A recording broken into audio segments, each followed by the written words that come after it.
You're listening to Black Like Me with Dr. Alex G., a podcast that invites you to experience the world through the perspective of one black man, one conversation, one story, or even one rant at a time. Here's Dr. G.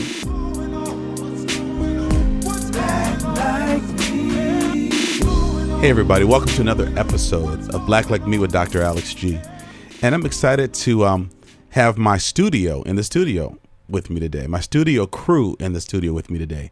And so Jeremy, Eli, and Tyler are sitting here in the studio. And these are guys who usually work behind the scenes to make sure that the each episode comes out in a very timely and beautiful manner. And today we're going to talk a little bit about the Dear White People series. But before we get into that, I just want to say you guys are really great to work with. What do people say now that's congratulatory? That you guys are cool guys, you're dope men, you're deaf, way bitching dude.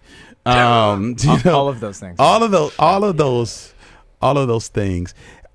So, I haven't asked the three of you any Black Like Me questions yet. So is it all right if I ask you guys a question? Because typically what we'll do is we'll ask something about, hey, what's going on with white people? Or I'll ask my black group or guest, something that's called a black icebreaker. So can I just ask you guys a couple of questions? Sounds great. Mm-hmm. Do you know what it means to go to bed ready roll?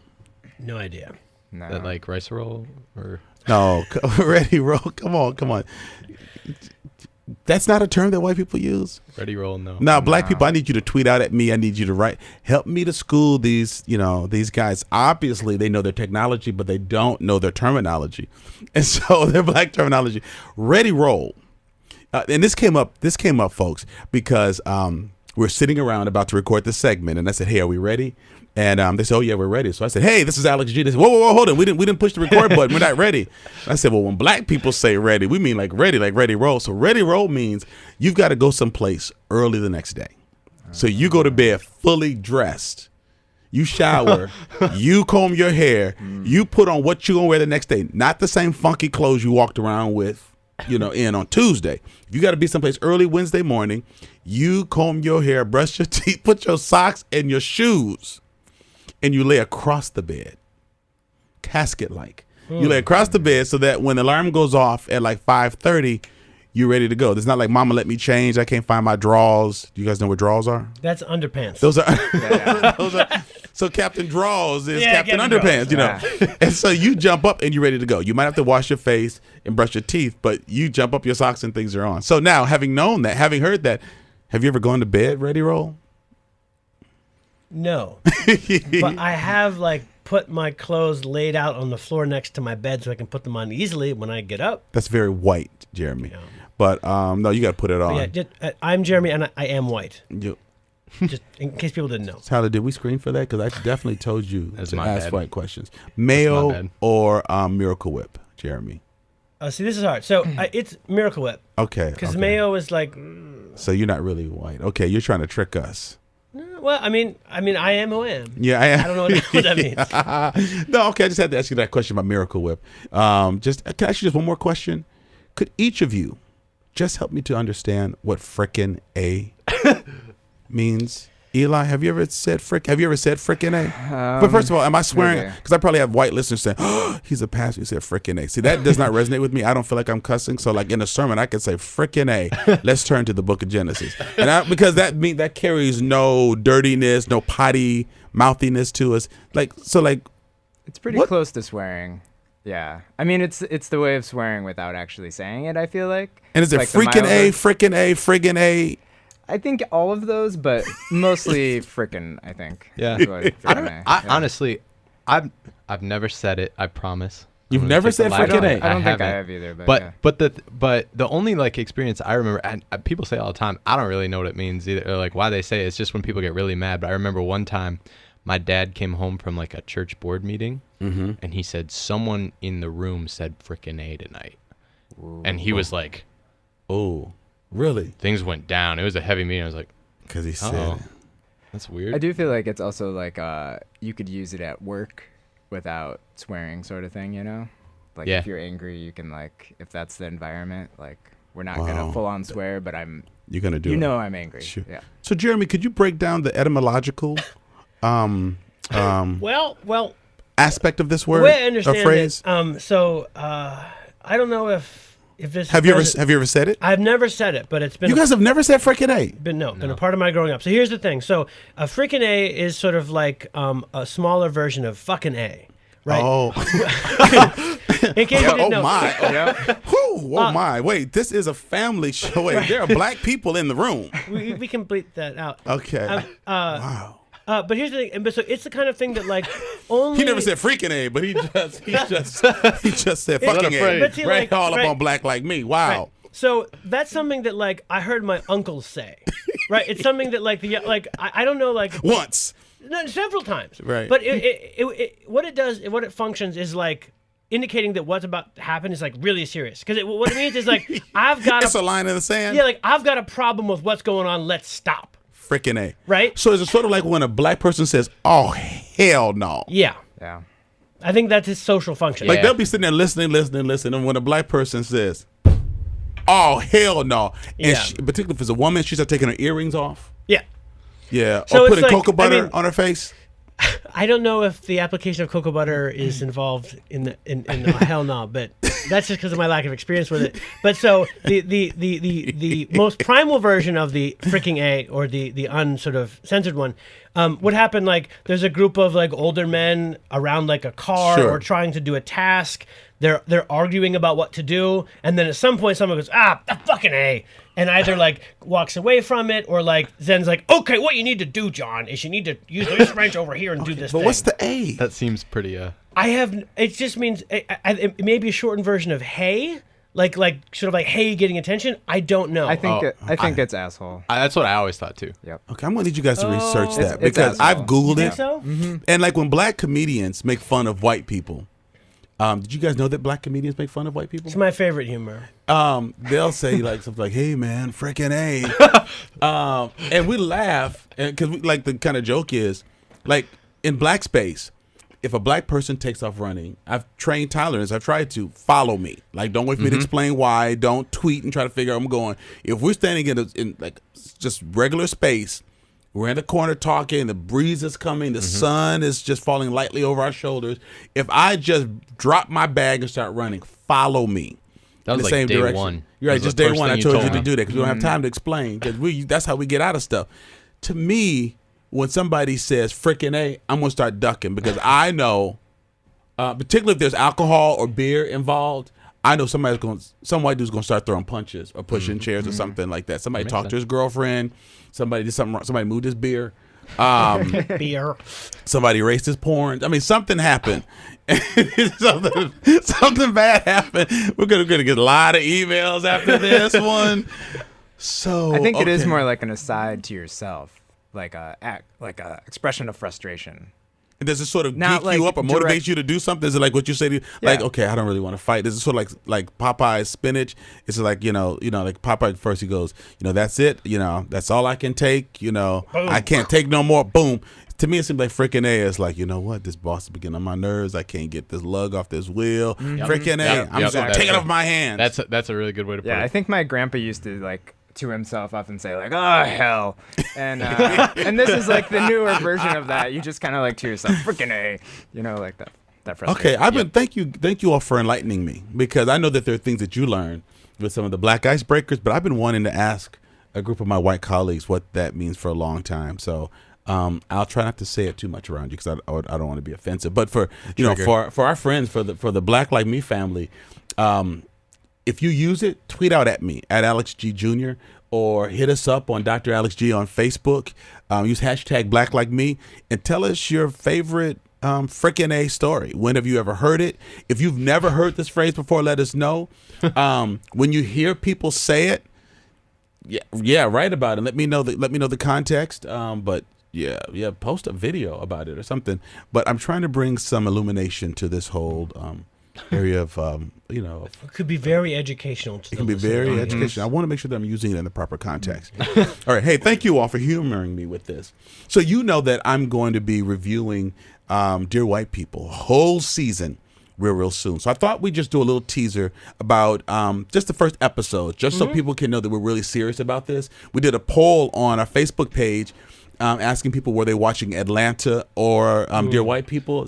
Was it about 50-50, Tyler? It was 51% to 49% in favor of Atlanta. People liked it by like 1 vote more. It was actually unbelievable to see how many people watch and like both shows. Definitely. All right, so we're going with the underdog. So I'm binge watching Dear White People, and it's just nice to have a commentary on culture.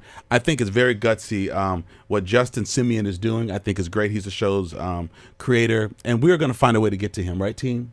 We're working on it. I'm gonna need you all to work that white. If anybody out there has any connections with Justin Simiens and or if you want on this podcast or any of the actors or actresses, really repost this on this site. But anybody who can get us to them, we'll take you out for dinner. Nice. I'll have we'll treat you. We'll treat you really well. Mm-hmm. But all right, so the setup is part of this is part of talking about episode 1 is to let people know that we are really going to be doing this. And so if you have not binge watched, do it. And if you watched it, a little bit ago, get caught up again so that you can be ready to post questions or interact with us. But I just saw some things in the first episode that really intrigued me. So guys, can we just jump into some of that? Yeah. Mm-hmm. All right. So there's this main character, black woman. Her name is Samantha, and she's dating her TA. We've done a little bit of research, at least at the University of Wisconsin. We found that it is totally legal for a teaching assistant to date his or her student, as long as they let the professors know and there's no weirdness about how they grade papers, bringing someone else in to grade so that they don't have any preferential treatment. But a couple of things that stood out with me. One, I thought it was weird as a teaching assistant that he would tweet out that they were dating. I just thought that was kind of messy. I just thought if that was a brother dating one of his students, particularly if he's black and she's white, first of all, he's not going to tweet that out because that stuff will get you shot and fired, and they'd find new rules probably about why you can't do that. So I just thought that was a bit immature because you're in this relationship, and again, that has nothing to do with race. That's just an issue of immaturity. Yep. But let me talk to you about the part that really stood out with me. There was a meeting of the black-led organization, sort of the chairs or the heads of each of these organizations came together. Samantha was there, and Gabe, her teaching assistant, her boyfriend, agreed to come somehow. He gets into this spat with one of the leaders and says something, the guy was just having a debate with him. He said, "What are you going to do, hit me?"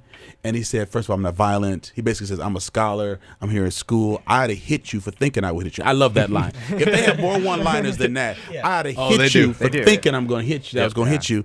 Because the assumption is as woke as Gabe thought he was, because betting a black person is not the same as loving a black person or black people. Because he probably thought he was woke because because he's going with this young lady. Has that ever happened before? What for? White people ever thought they were woke because they were dating someone of color? Oh my gosh, yes. Do you understand? Yes, Lord. Can I say this on the show? Wait a minute. It's your show. This is my show. This is my show. White women have come up to me, professional white women have come up to me in professional settings and said to me almost in a bragging way, I lost my virginity to a black guy. And I'm like, what, do I fist bump her? Do I say, like, high five? Do I teach her the secret? Do I say, I'm sorry? Do I say, you go, girl? I mean, what do you say? And this happened on more than one occasion. They're in, right? They're in the club. They're well, I mean, that's just odd. First of all, I'm a pastor. 2, I don't need to know about your sexual exploits. 3, I'm in a professional setting. I got a dress shirt on. Like, why are you saying this? Why are you saying this to me? And what do you think that's a compliment? Are you showing that you are so down with the cause that you got down with a brother? And why do you think I need to know? What has that just done for me? Do people say that to you? Do people tell you that they slept with black guys? No one has ever said that to me. Okay. Although I'm sure your friends probably have. Yeah, no, I mean, they have? Yeah, I'm sure. Doesn't everybody? Yeah, everybody's black in the dark. Yeah, that's just such an odd thing to come up to me and say. So I could imagine in that. Were you about to say something, Jeremy? But I have had people say, somewhat equivalent things like, oh, like the guy, like my groundskeeper's Mexican, in sort of a larger scale of Some race. of my best lovers are black. Something like that. Something like that. I dated, so-and-so in college and he was black. And, like in the context of like, I've had a deep relationship with a person of color. The people have said that, in like a preparatory conversation about something, sort of qualify this themselves. takes it to a whole nother. I would have but preferred for them professionally- to tell me that their gardener was black than to tell me Yeah. like all that personal business. And this is not even a person I know. Yep. Like I don't even know them. So, woo. So when Gabe comes to this party, he thinks he's down. He threatens this guy because he's assuming he's going to be violent, and then he walks out of the meeting. I mean, like a small conflict. And he walks out the meeting. The guy didn't jump in his face. He didn't shove him. He walks out of the meeting, and then he and Samantha have this dialogue. I think they're texting each other. No, they have this face to face. Yeah, on the whole and he way. basically says, if you come into my space, I would never let my friends make you feel unwelcome. She's on an unwelcome campus. She lives in an unwelcoming country. She's a member of an unwelcoming world. She votes in an unwelcoming political machine. And he has 5 minutes in black space, and he's pissed himself. He's upset because this black woman, his student, his girlfriend, has not protected him from the violent, non-violent black guy. For the black guy who didn't threaten to kick your white butt, but who challenged your white privilege by saying, so you're just assuming that I can't fight you intellectually? You're just assuming I can't put you in your place? You're assuming that I would resort to violence because that's what you think about me? I'm in this same school where you teach. Don't you have a certain standard? Have you heard about fights breaking out at these meetings? And so his feelings are hurt. And so he storms off. And it started off a whole lot of emotions for me about how difficult it is for whites to hold court in black space. Does that make sense when I say holding court in white in black Is that space? a basketball reference? Or No, like, not necessarily a basketball or like reference. a judicial court Sort of like a judicial court or holding Or their like own in a court of public opinion. Yeah. But here's the thing. For years, people used to ask me, or they would say when I would invite them to our church, is it okay for me to go? White people. Yeah. It took me years to understand what they were asking. It's like, well, of course you can go. It's a church. That's like asking, can you go to the supermarket or can you go to farmer's market or to the movie theaters? It took me years to realize what they were asking was, will I be the only white person? Yeah. I've been like the only black person my whole life in stuff. One of two in my classrooms always growing up. So just tell me, do white people, I'm going to give you permission just to speak for, a lot of white people, not all of them, because there's a lot of y'all, but at least some of the white people is it fear that you're just going to stand out, fear that you won't know what to say, fear that you're not wanted there, fear that you're going to experience bodily harm? What is so frightening for white people to be in black space? Because I live in white space unless I'm very intentional. I think, well, there's one that's obviously you're going to feel uncomfortable or something. I think there's like two different perspectives that I can think of. One is that you're going to feel uncomfortable, that you're going to feel like everyone's looking at you the whole time and all that sort of stuff. And I know exactly like what you just shared. I think there's another perspective though. Wait, I'm sorry. Let me just ask this. So other than those times, you feel invisible? I mean, do white people not think people are looking at them because of how you're dressing, or maybe you're the oldest or the youngest? Is that not really a concern of everybody looking at you until it's... Yeah, I mean, I think our cultural? society has conditioned white people to not think about that at all. Like, That's I mean, an I may important have point. my I didn't mean to cut you off. my own That's an important point. insecurities in public, but Got you. yeah, I think in general that is not something we think about, and I think that's part That's of the problem. important. We can talk about that more. Sure. But yeah, from your point of view, that is not what you experience at all. But we would not think of going to the supermarket, restaurants, at least not based on like what your skin looks like. Race or anything. You might race or think skin like, color. oh, I'm wearing an outfit today that is I'm a little extra, or I'm not dressed up enough, or I'm dressed too down, but Or like overconfident. nothing about Yeah. like that. And I think that is the difference. The difference is who you are, not what Yeah. you're wearing. Okay, I might be the only person that's blonde, and this is a brunette convention. I would Or not even think. Or everyone's got America. suits, and I've got on a Right. polo. Right. But being white in black space, it's who you are. It's not what you're wearing. It's not the styling of your hair. It's not the color. Yeah. It's innately who you are. It's your skin color.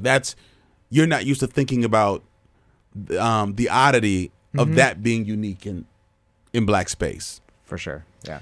I mean, and there's also for That's me, interesting. I think part of it too, at least for me, is it's like I'm worried about what they're gonna think about me. Like, what is he doing here? You know, like there's a barbershop by my house. I have like this. I've been like I have my life. Most of my life wanted to be in a black barbershop and like just listen to those guys saw about stuff. I mean, the closest thing we have in white culture is like the hardware store, and there's a hardware store that I go to on Willie Street, and if you hang out there for a while, like it is entertaining to hear folks come in with all their questions. It's, it's the same guys who own it every day, and like there's a hardware store near where I used to grow up where they'd have the pot of coffee, and like the same old guys would go in every day, take the pot of coffee, talk about stuff. Sort of a third space where people gather. Exactly. And like the guys who were there drinking the coffee, they would like kind of work there and show people where the it was just, and that was that space. And I've always, I've just loved the way, like when like those black men just like tell everyone how it is. Like, let me tell you about how it is. Right. I've been like, ever since I saw examples of that in my life, I'm like, I want to be part of that. But like, I'm like, how do I walk into a barbershop? And also, like, is it apappropriate for me to walk into a barbershop and be like, I'm here for a haircut. I'm also here to barbers like white know? money. So I'm just saying, like you like Jeremy wears a very nice beard and goatee, and you have some sideburns too. Yeah, my barbers would love to shape you up. The way you do it is you go and you become a customer. Yeah, because they're not gonna say, "Hey, white guy, get out of here." Because when I go, it's becoming more and more diverse because I think hairstyles are becoming, more similar. White guys are wearing the parts. Well, we've been cutting that in our hair for years. Yeah. But if you go, I'm just saying, if you go into a black barbershop and they know that you're the every other day, every other week guy that comes to get shaped up, you'll begin to hear more and more of the discourse. But it's interesting that you're wondering, like, when people look at you, or what's he here for? Is he spying? In part because you are. Yeah, that's right. The same thing about like going to your church. I mean, like, in some sense, it's like a tourism. I think a lot of white folks feel like why are you going? Ultimately, it's probably, at least in the beginning, some element of like, I just want to check it out. Right. Yeah. And when they say like, is it okay that I come? In some sense, what I think they're seeking is permission and like an open invitation to be like, oh yeah, come on in. You just come in 1 week for one Sunday, check it out, see if it works for you. I'll introduce you to some of the deacons. Try like hell to clap on beat, please. Yeah. But there's also this part that, I mean, I don't know if this is true for all white people, but like when I was a junior in college, like I traveled to South Asia, and I had an experience of like being just like a white person in a place where there weren't a lot of white people, some place where there are almost no white people. And, people were fascinated with you, but it's also like you're also just a tourist, and they in some places just care about your money, and they know that you come and are involved in stuff and leave, and they don't have all that high of an opinion of you. Yep. And like, so you're a place, I was in a place where I'm like pretty far down on the actual functional rungs. Like, they're like, oh yeah, it's great to have you, but like they're like, fucking give me your money and then get the fuck out like everybody else. And I think that when you whatever you are in your own life, when you're a white person, you walk into a black church, I think you feel like you're going to be identified solely by your race, and you're not going to be, this is like, like black people are every day, all but, day. And then you're going to be kind of like at the bottom of the rung, and I think people are sometimes quite uncomfortable with that. Well, that flies in the face of white exceptionalism. Now, does it? Yeah. So you don't want. So so I think it's, to Eli's point, is a reminder of their own ethnicity, that they're white, and they're probably never familiar with or aware of it until they're in that space. But then it's the sociological aspect of it. Am I low on the pecking order? So, and I know. Yeah, those are two things that they're and wrestling one more, with. But Tyler wanted to. Yeah, I know, and I've felt this way before, as well as I've heard experience from a lot of other people, is that they almost feel like them entering into a place where it's disrupting black space. Yeah. Or it's intruding upon. See, now I don't believe that. Yeah. No, I hear you. No, I mean, I don't. So white people have never cared about intruding on anything. They have intruded on America. They have intruded on North Pole. They've intruded. I get that there are some who think but that's part of it, because they go, because they will intrude on stuff. White people will walk over. Like, I'll go out with my fraternity brothers, and we'll go hang out, and we might go to cigar shop. I just outed myself. So I go there to drink like Shirley Temples, but we go like to this, and to tell them to stop smoking. So we'll go to the cigar shop, and white folks will walk over and say, and sometimes it'll be after big events, so we'll have like a tux on. It'll be like a black tie, thing for guys. They'll come over and say, "What's going on? What's going on?" Black people would never walk up in a cigar shop and see a bunch of white men, businessmen, middle class, professional men sitting in a circle talking. What's going on over here? Rally? You guys getting ready to reelect? Trump? You're making America great. We'd be like, okay. I might wave and just say, "Hey, nice tuxedos." We, without exception, have not gone out without someone asking us who we are, what we're doing. Are we from Madison? So white people intrude all the time and want to know stuff. But you're right. When the tables are flipped and they're outnumbered, they're not going to walk up into a church or a whole banquet hall of black people wearing bow ties and saying, "Hey, what are you doing?" But it's interesting. They inquiring white minds really want to know, but they don't want to be low on that totem pole. I cut you off, Todd. I want you to go ahead on. It's your show. You get to cut me off anytime. That's right. Then shut up and let me say this. No, okay, go on, Todd. I'm enjoying this dialogue. Part of it too is that people, when they hear that, yes, or when they uncover the history of, wow, white people always have been colonizers and they always have intruded on black people's space, and we always do this for these reasons and all this sort of stuff. People begin to go, I don't want to be that person anymore. Okay. I don't want to do this Sure. to you the same way my heritage, my skin, everything has always done. And so they're like, I want to give you the space that you might need or you might want, or that you would rather not have me here, and I'm okay with that. So a lot of times when sure, so they might be doing that to just be like, if you don't want me here, I don't care. Like, I don't want to be here because I want to give you that space. But I think again, it makes them want to be there even more. But I totally get what you. I totally get what you know you're what I'm saying, at least a little bit. And they might, because I'm not saying you should come. They'll say, I should come to your church sometime. Would I be welcome? Like, they'll hear me give a speech someplace. I want to come on a Sunday and hear you really let loose and talk for more than 5 minutes. Is it okay if I come? So it's not like, hey, you ought to come to my church. I don't recruit people like that. It's usually someone saying they should come, but I bet I'd stand out, or I bet that's what someone said to me recently. I was at Concerts on the Square. I should come to your church, but I bet you I'd stand out like a sore thumb. Well, so let me I'll push back a little bit. Sure. I want to give credence to Tyler's point. Sure. I mean, like as a white person, there are plenty of times when I'm like, I used to sing in a gospel choir when I was in college. Like, there's a lot of like the black church community that I love. Sure. But I'm like, like white people have everything, and like black people have a church. Like, is it? I mean, I don't know. I mean, because it's your church, like I would feel really welcome there. But like, if we didn't have as close a relationship, I'd been like, I don't know, like, can I just have that? I mean, why do I have to like, I mean, is it? I'm like, I'll be fine. Like I can find what I need elsewhere. I don't have to like take one of the few spaces that is sort of all black. I think there's something else about like in the show too that one white person and 200 black people, y'all are whited out. Yeah, the thing is, we'll absorb that space. It won't turn us. I'm right. sorry, Eli. No, I was just gonna say, like, I think what you're talking about too, of having somebody that invites you, or like somebody. Yeah. If you were going into the barbershop and you knew somebody, at least one person specific, who was gonna be there, and I can say like, well, I know. I mean, that's kind of like with a lot of social situations. Sure. And that's probably why people feel this need to be like, I dated someone black or something. It's their way of saying like, well, I have some connection to this culture. Can't I now feel a little more comfortable coming into this space? And even though you may not feel like, what's your problem? Why not? Like, why can't you come? For them, that's still that caution of, I need some sort of ticket in, And it's like, they're arresting black people in like public spaces for, in Starbucks, right? Right. Like there's this sense, like, or in front of their own apartment right. I mean, building. The one thing I want to push back at was this. Sure. So when we first sort of came into your office 2 years ago with Jake to sort of say, hey, we want to do this film project, and you're like, do you know any black people? And like, no, that's why we're here. You were definitely quite skeptical of like what are these guys doing here? Right. And you're assuming that I'm not now. What do they want? You're assuming I'm not skeptical today. I mean, not as skeptical. But we're doing something together right now. Sure. And I think that like, what I perceived from you is kind of like, what are you interested in? Like, what's your angle? Because that was like my 13th meeting that day. With someone saying, let's do something. But yeah.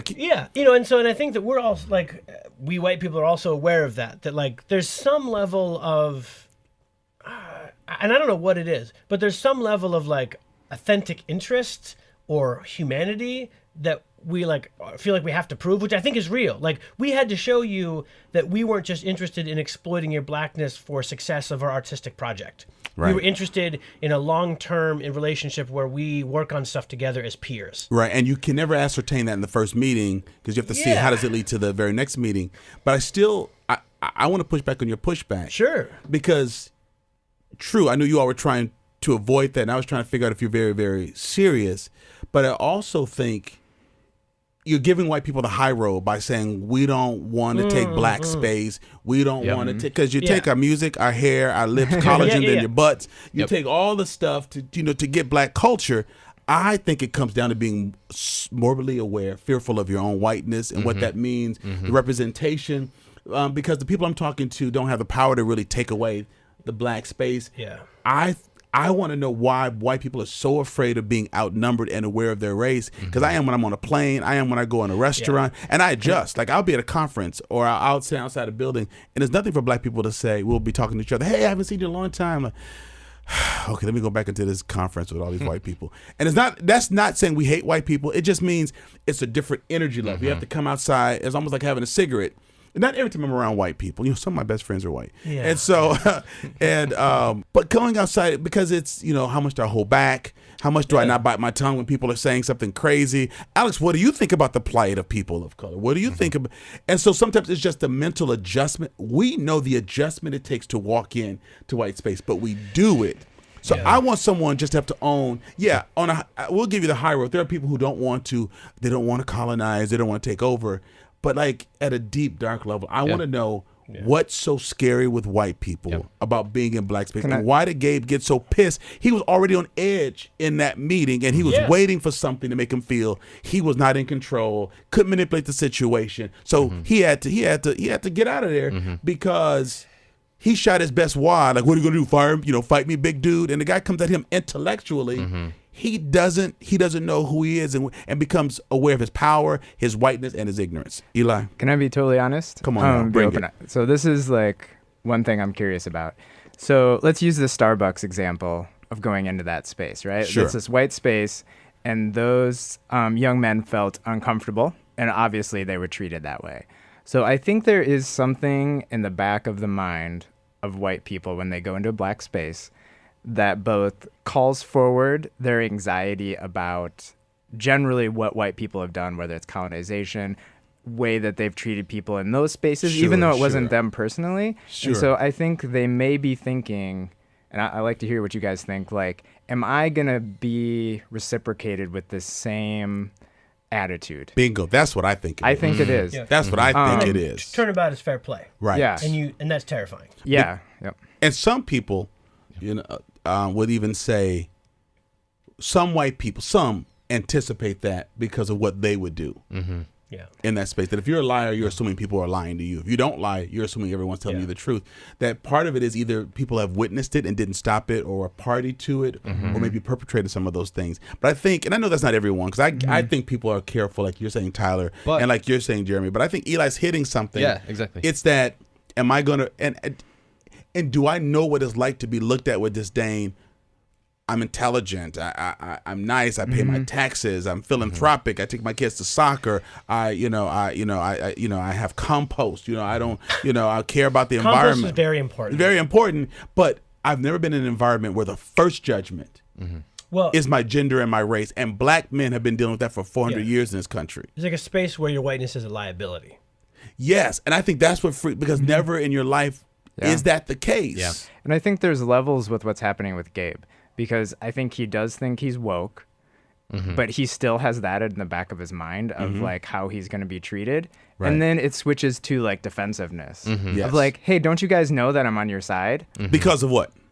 Because of he feels like he's woke. But why does he feel like he's woke? I think because of his intellect. And I think also because of his penis. Well, yeah, and Samantha. I was going to say both of those things. I think it's because of his orgasms. And he has... Specifically? You did that. Specifically. Yeah. He's into black people. He understands blackness, but it's and I think they bring coochie and it's not culture. They bring that up in the second season when he's like into another black woman. There's a little tease there. But exactly. But I think you hit on something else that's really, really key. He wants credit for being woke, because if I were racist with this beautiful black woman, would she have been in my bed this morning? So obviously I'm sensitive to the cause. Otherwise I'd be dating Becky with the good hair, but I'm dating this person. And that's what pissed me off about that episode. And this is why I'm mad at her. This is where I want to write the show. Even if she's going to go back and bone him later, she should have stood him off when he's going to send her a booty text talking about, get your fine butt over here. Just for acting that ignorant, he would have had to hump the pillow that night, because she should not have been in his bedroom with the way he acted in her space. So there's a couple things I want to say to that. Yeah, say that. One, I'm getting mad. I just want to take a step back and say part of what I think the genius of the show is, and what Justin Simien is doing, is he creates situations like this that are both entirely real and also bullshit, right? You know, it's like what happens with Gabe is something that we can all identify. Like, there's nothing out of character that anyone does in that show. Sure. Right? And Samantha's complicated. Right. You know, and she's from the movie, she's complicated. She's more complicated in the show. She has a lot of interesting conflicted, you know, she's a woman and a black woman and a daughter and, you know, and of mixed race, all kinds of stuff. Right. But like, because I mean, that incident, I mean, you could almost show this first episode as like part of a training. You know, and have people talk about it. I think I will. Yeah, I mean, because what Gabe's point of view is like, there's validity to it. He screws some stuff up. Reggie, like, good, also screws a couple stuff up. Doesn't need to be that confrontational, I don't think. But also, like, stands his ground. I mean, like, what are you doing here, Gabe? Why? I mean, like, what do you expect to happen when you show up here? And, you know, are we supposed to, like, give you a medal? It's like, oh, like, thanks, woke brother, for showing up here and gracing us with your presence. We're so glad to have you as a would-be ally, common ally in our situation. Right. And what's Samantha supposed to do? She's like, yeah, I'll just forsake all of my black community is not as important as you who I've been sleeping with for a few months, you know? And it provides, when I watched the show, it was the first time I had seen what I felt like were real racial interactions that echoed things I saw in my own life, that were part of my college experience. I think that's the beauty of the show. Yeah. And that's part of what Justin says. Yeah. Is he says that Winchester University is America. That's Sure. his point, is that he wants it to This be is a America. depiction of this is what America is, just on a smaller scale. You know, I wonder. You gonna ask? Go ahead. Well, the last I was just wanted to say, like, I think what you've been pointing out this whole time, that no matter when it comes to encroaching on black space, or like, am I going to be welcome if I come here? No matter what the response is, whether it's motivated out of, I don't want to I don't want to encroach. I know that my ancestors have always done that, and I don't want to be that person. Versus, am I going to be out of place, and all those things. I think it still reveals a darkness, and a depravity within whiteness that continues to grip and cause you to have to go deeper into those motives of why would I feel this way, no matter what your motive is going into a situation like that, or what's going on inside of me that needs to be dealt with, that needs to be addressed with, that I'm still acting paternalistic, thinking, oh, well, I need to protect, you know, this. Just in general, I think no matter what the motive is, no matter how intentional it is supposed to be pure, there's still more depth to do. Right. And if you're going to move into black space because you feel called to, or that's where your work or your passion is, then don't be so volatile, and understand that Reggie might not have Reggie's a bit of a hothead, but he's not going to jump on anybody. No. But you walk in as a white man and an authority figure because you're a teaching assistant.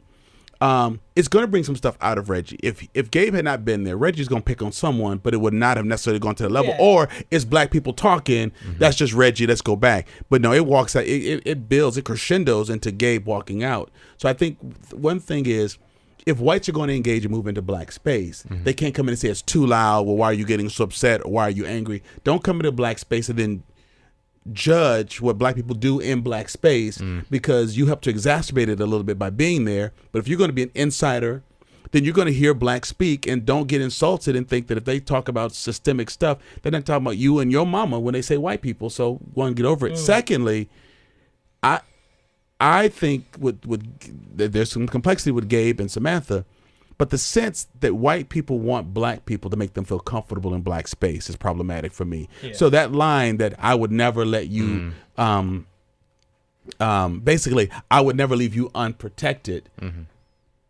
She's unprotected all the time. Yeah. And it's not because you protect her. It's you can't stop that. And she learns to fend for herself.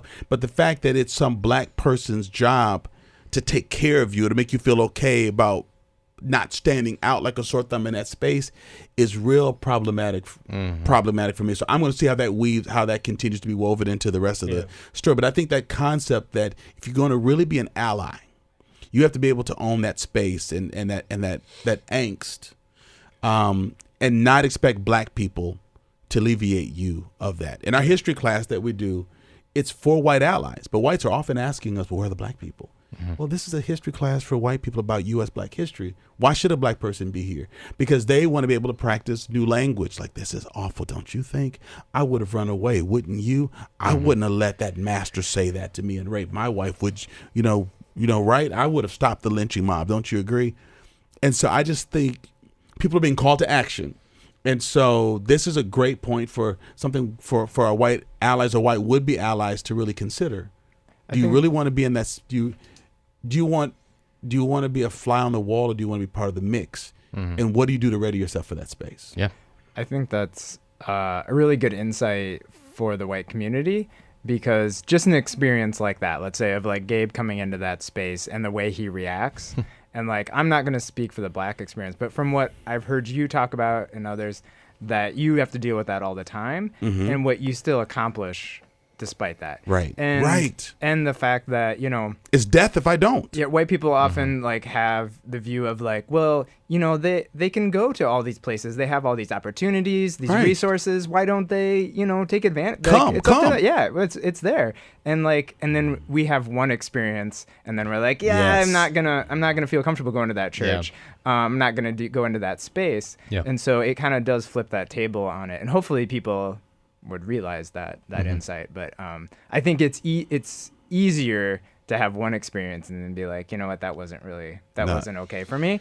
Even though, like intellectually, like I'm good with that. I'm not gonna actively do it. Does Gabe see color? He has to. Yeah. Right. He does, yeah. You think so? Yeah, and I mean, I've seen the show, so like. Sure, don't spoil it for me. No, but I mean, Samantha's clearly black, and I mean.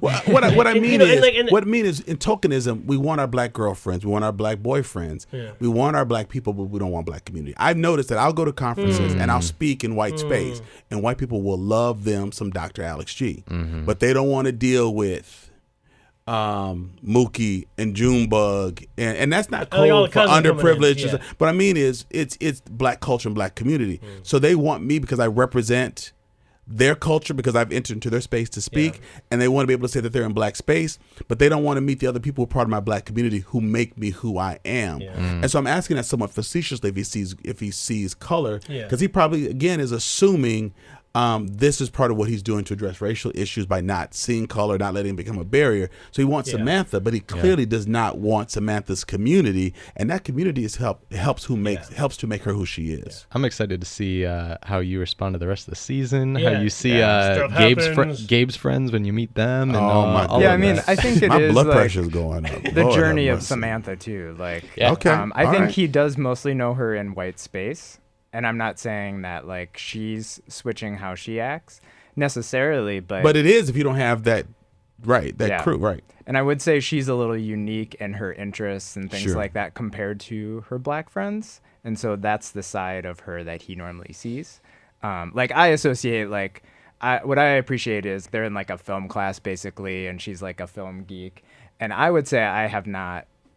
Going to film school and grad school, I didn't see a lot of black people in that space. Yeah. So I think that's unique for him too to see her in that way. And it reflects a lot of what Justin Simiens said is that his two characters that he feels represent him and that he sees himself in the show are Samantha and then Lionel, who we haven't really gotten too much into Lionel yet in the first episode. Lionel's the only one who likes cream of wheat.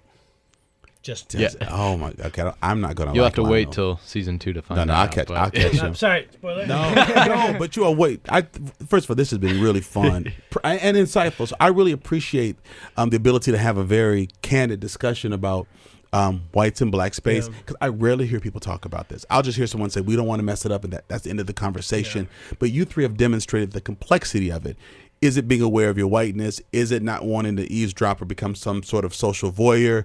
Is it wanting to not be, colonial and invading this space? Is it a combination of all of it? But I think it's giving our listeners who are white a chance to think about what impedes true interaction, the costs that that they need to pay for that, and to really think, because dropping in and pulling back is what makes black people skeptical of white people. And I think part of what made me mad about Gabe is that I've had the discussions of either I felt called to come here and serve with you, or I really want to support a black cause, or I really want to do this. And the first sign, it's like someone saying, hey, I got your back. If anything goes down, I got you. And then the first person steps up who just says, hey man, you got in front of me in line, and then your friend runs. That's what it's like. It's not just a white friend, it's like an ally, a bridge builder, then the bridge crumbles. because a cat walks across it, or a small tricycle goes across it. So I'm looking forward to having this discussion on the upcoming episodes. And what I'm going to do, gentlemen, we talked about this, is I'm going to just drop a bundle.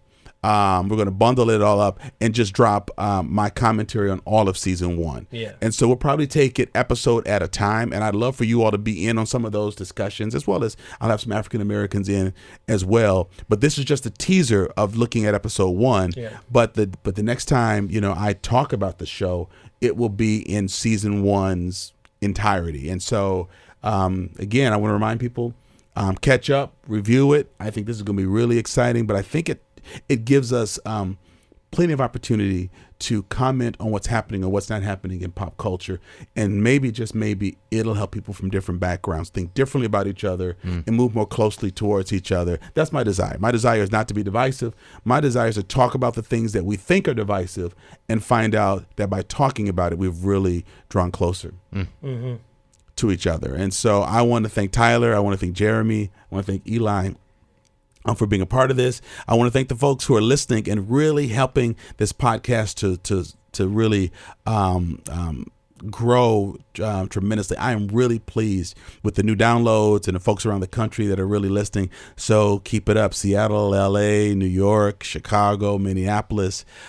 Keep doing this. And we've got folks from Peru and who are now listening, and Ghana. So we're hitting new places and new continents. So this has been another exciting episode of Black Like Me, and thank you for tuning in and being a part of what we're doing around here. Thank you for listening to today's podcast. You can find out more about Dr. Alex G's amazing work at www.alexg.com. Black Like Me is sponsored by the generosity of the Human Family Unity Foundation.